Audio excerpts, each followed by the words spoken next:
members that we spoke to showed overwhelming support for the idea. Some of them are asking, what could it hurt?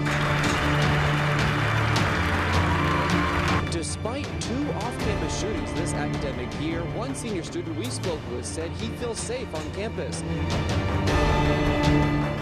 The Erie Brewing Company has been in business for over 20 years, but for the past 2, Jen Lothar has been overseeing the rebranding process for the brewery. We've rebranded everything from our logo to all of our packaging and collateral materials. We are drawn to things that are bright and bold. It's incredibly important, especially with all the breweries that are out there now, for us to be able to be recognized. One thing that hasn't changed, creating a brew with thought and care.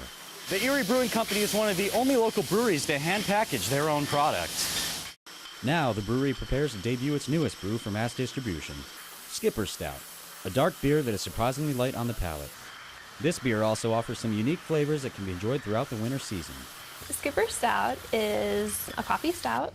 It is made with 3 different varieties of coffee and creme brulee. The nice thing about it is the coffee gives it that little bit of bitterness, but the creme brulee really rounds it out with a really nice sweetness, so it's very well balanced. For us, we've never done a coffee beer before, so I'm sure it'll do well. I mean, it tastes like a mocha latte or something like that, you know? Strickland says that Skipper Stout has been in the works for almost an entire year. After its initial test batch came with high praise, Erie Brewing Company found its seasonal brew for this coming winter. Staff members hold a meeting at the brewery each month to decide on naming a new brew once it is made. The staff voted unanimously on the name for this year's seasonal brew. The Skipper Stout is actually in honor of our brew dog. He's friendly and greets everyone, and I think that that's part of what the holidays are about, you know, being friendly and extending a helping hand to people. Skipper Stout will be made available while supplies last at most local beer stores, grocers, and bars throughout the winter season. Jordan Guerin, JET-24 Action News. The start of the new year is the perfect time to take the plunge and try something new, something bold, something cold. I immediately regret this decision. And apparently I wasn't the only one a little on the fence about hopping into the barely above freezing waters of Presque Isle Bay. I really don't know why I'm doing it. Oh, the experience, tradition. Been doing it since, what, I think 1967. Nonetheless, I jumped in. 1, 2, 3, go! Along with the members of the Erie Skin Divers Club, Sheriff's Department scuba team, and even some friendly competition. All right, we got this. Happy New Year! Happy New Year! I took part in their crazy annual tradition. It's been over 30 years, and this is a way we love to start our new year, doing a sport we really love. So we jump in on New Year's Day and get wet. Wet and cold. Oh, God, this is cold! Oh, come on! And even though it was brutal that first minute, I lasted longer than expected. How long do you think we'll be able to hang? I give you 3 minutes, and then you'll be out. Well, made it more than 5 minutes in the water, beating out the competition, and oddly enough, even enjoying the experience. Danielle Woods, JET-24 Action News. If you didn't like those 6 songs, you had to go buy another music box. Long before DVDs and digital downloads, you had your music box to entertain. This is a music box from the 1850s, still playing the music that entertained families way back then. This is one of the many self-playing musical devices at DeBent's Antique Music World in Franklin.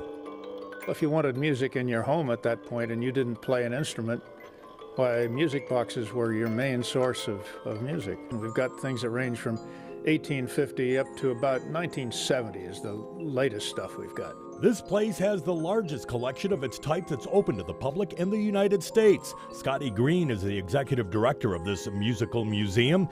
Here, you get a real feel for what the music was like in the age when it was new. You can start with the sounds of the mid-1800s and see technology evolve.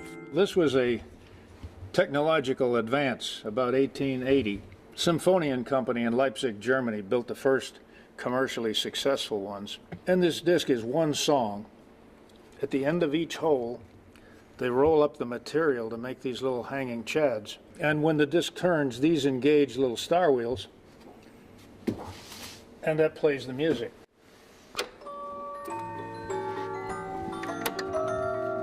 And it still sounds great even after 134 years.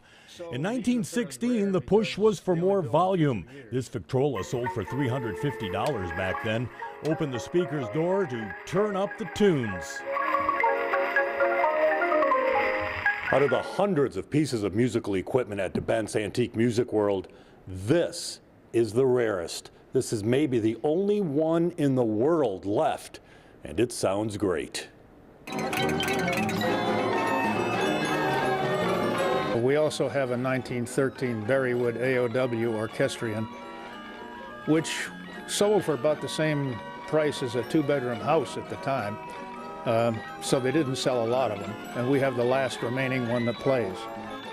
This manufacturer thought, hey, let's put some toys with the phonograph. Welcome Banjo Billy. This little guy dances while the music plays. Hey, how about this one? A violin and piano duet. President Taft named it one of the greatest inventions of that decade. And it's off to the races with this instrument. The player piano plays, the horses run. These are only a few of the rare musical treasures you'll find at DeBent's Antique Music World. The museum is open April through October, but you can call anytime and set up a tour. It's a tour you won't be disappointed in. Following Route 24 through Franklin, I'm David Belmondo, Jet 24 Action News.